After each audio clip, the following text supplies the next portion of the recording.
These 3 digits achieved global recognition without a single dollar of institutional backing. Unlike the Nike swoosh, the Apple logo, this single didn't rely on a corporate marketing budget or a state-sponsored propaganda wing.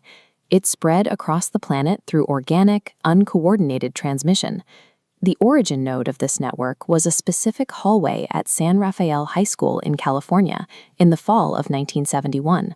5 teenage friends who called themselves the Waldos came into possession of a hand-drawn map. It allegedly showed the location of an abandoned cannabis crop near Point Reyes, planted by a member of the Coast Guard. Because some of the group had football practice after class, they agreed to meet at the campus statue of Louis Pasteur at exactly 4:20 p.m. The password they used to coordinate, 420 Louis, was dictated by the mundane constraints of a high school athletic schedule. The Waldos spent weeks scouring the area in a '66 Chevy Impala, but the crop was never found. The physical treasure hunt was a failure. As the mission ended, the group dropped the word Louis from the password. The phrase was pared down to the simple numerical sequence, 420. The code took on a new utility as an encrypted shorthand. It allowed the teenagers to safely discuss an illicit activity in the presence of teachers and parents without triggering suspicion. The sequence began moving person to person through their social circles in Moraine County. The original coordinates, a specific statue at a specific time, fell away, leaving only a generalized password for cannabis use. High school slang is typically short-lived, but the code found a carrier network in the subculture surrounding the Grateful Dead. The Waldos had direct access to the band.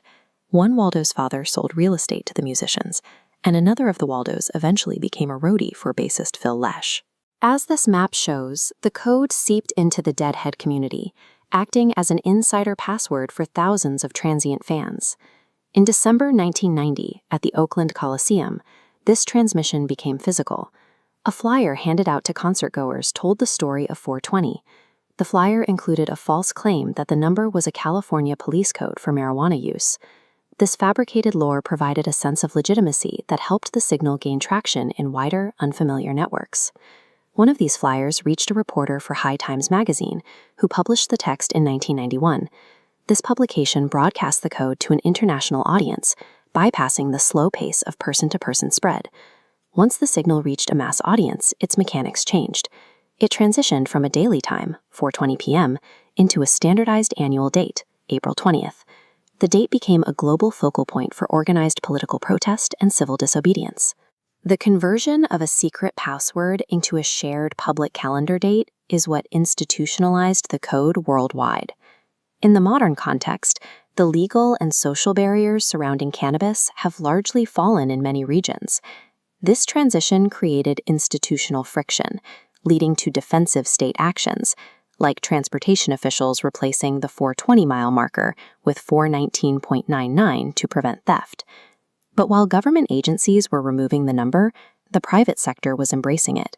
The underground code transitioned into polished commercial signage.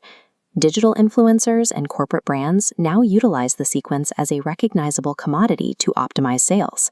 For 420, the transition from an underground secret to a brand identifier marks its absorption into the commercial mainstream. The whispered signal of 1971 is now a global shared language. To see how other informal networks have reshaped our society, you can view the full series on our site. Explore the complete archive of reports there.